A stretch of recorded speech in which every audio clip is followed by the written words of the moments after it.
Hello gamers, my name is Seated Gamer and welcome back to another booster opening video. Yes, today we have some more Amonkhet boosters. Just one this week, but I got a good feeling. I think it's going to be a good one. But there's only one way to find out, and that is by cracking this pack. So let's just get straight into it with a Thresher Lizard as soon as it gets into focus. Sorry about that, but we're starting with a Thresher Lizard. It is a 2 and a red for a 3/2 Lizard. Thresher Lizard gets +1/+2. Thresher Lizard gets +1/+2 as long as you have one or fewer cards in hand. So normally it's a 3/2. If you are Heckbent, that is having one or fewer cards in hand, then it is a 4/4 for 3 mana. And honestly, this is a pretty good card. Red and black in this set have a lot of ways of getting rid of cards in your hand. So yeah, it works rather nicely. Moving on. Jeru's Resolve, single white mana for an instant. Untap target creature, prevent all damage that would be dealt to it this turn. This is pretty good. If you just tapped out and exerted a bunch of creatures, then you can Jeru's Resolve when they attack you back to either A, just kind of have a big creature block it, or B, just get your exerted creature untapped ready to attack next turn. Even exert it again if you want. You can also cycle this for 2 generic mana, which is rather nice.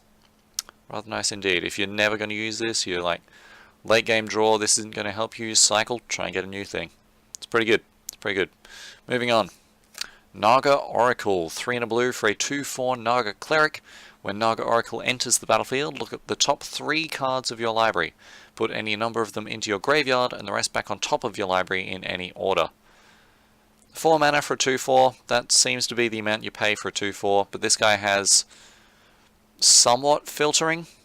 Well, it's essentially a Scry 3, but instead of bottom of the library, it's graveyard. So, it's not bad.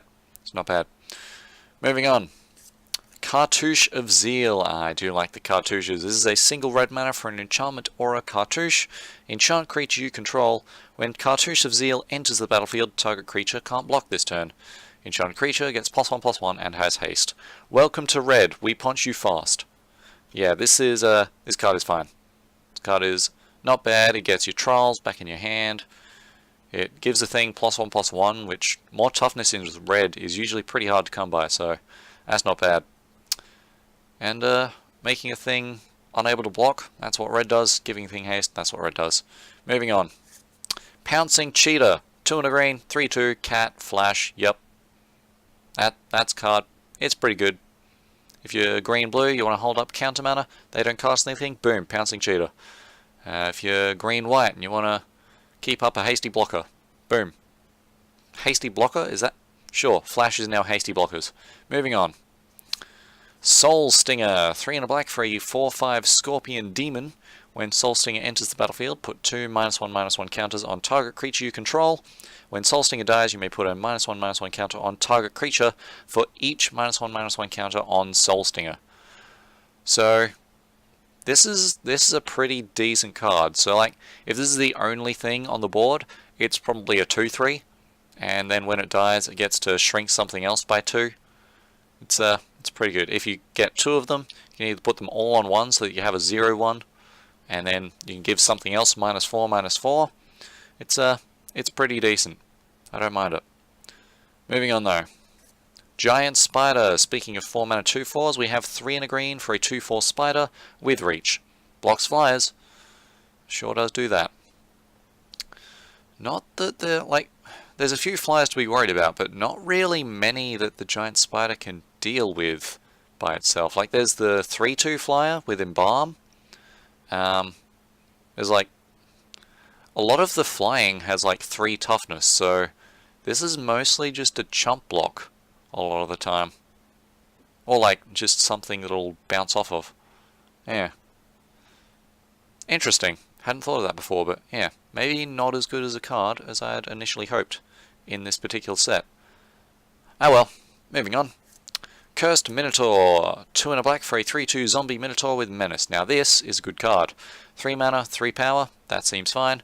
Give it evasion, I'll take that card please. Yeah, plus it's a zombie, which is relevant. Oh yeah, moving on. Evolving Wilds, everyone loves it, everyone uses it, it's a good card. Moving on. Hooded Brawler, 2 and a green for a 3/2 Naga Warrior. You may exert Hooded Brawler as it attacks. When you do, it gets +2/+2 until end of turn. 3 mana, 3 power, I'll take it. It can pump itself, I'll take it more. There's a lot of good 3 mana creatures at common. It's pretty decent. Yeah, I like this card. It's a good card in green, especially in the Exert deck. Oh boy, this guy can do some work. But moving on, we have Sixth Sense, our first uncommon of the pack. There's a single green mana for an enchantment aura.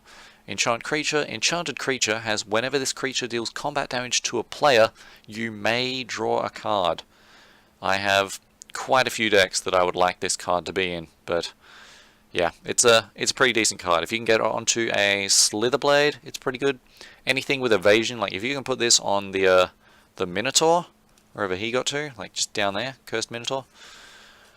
Yeah, it's a good thing to have on a creature with evasion, or just a big thing that you want to get even more advantage of. Granted, that does make it more of a target, but yeah. Either way, this is a decent card. Moving on. Merciless Javelineer, 2 black-red for a 4/2 Minotaur Warrior. Pay 2 and discard a card. Put a -1/-1 counter on target creature. That creature can't block this turn. You know how I was saying that black and red have a lot of ways of getting rid of cards in your hand? Well, this is one of the best. This is a kill card that also just helps you get through. If it's like they have a Colossopede, you have this guy, and they're on 4 life, you've drawn a land, pay 2, discard a land, get through the 5/5s, hit them for lethal. Yeah, it's not a bad thing. Moving on to our last uncommon, we get Renewed Faith, 2 and a white for an instant, you gain 6 life. Meh. Cycling for 1 and a white, When you cycle it, you may gain 2 life. Alright, I guess. Like, you can... It's essentially paying 2 mana to draw a card and gain 2 life. Or, like, you can gain 6 life in a pinch, but most of the time you'd be cycling this. Yeah. I don't know. But that's it for the uncommon, so let's have a look at our rare. Let's see what we get. We get Cascading Cataracts. It is a land with Indestructible. You can tap to add colorless to your mana pool, or you can pay 5 and tap it to add 5 mana in any combination of colors to your mana pool. This seems like a card that was designed to be put in commander decks, especially 5-color commander decks, because that last ability there, that seems like a commander thing. Also, do we have a foil? No, we got a forest, and we get the Embalmed Exerted -1 brick token, which is a rather nice one. Yeah, always like having these, but yeah. Cascading Cataracts. Not a bad card, not a great card. It'll do. Yeah, that's going to be it for this particular booster opening, and I'll see you next time for some more Amonkhet, I believe. Yeah, that's it for me, and I'll see you then. Bye!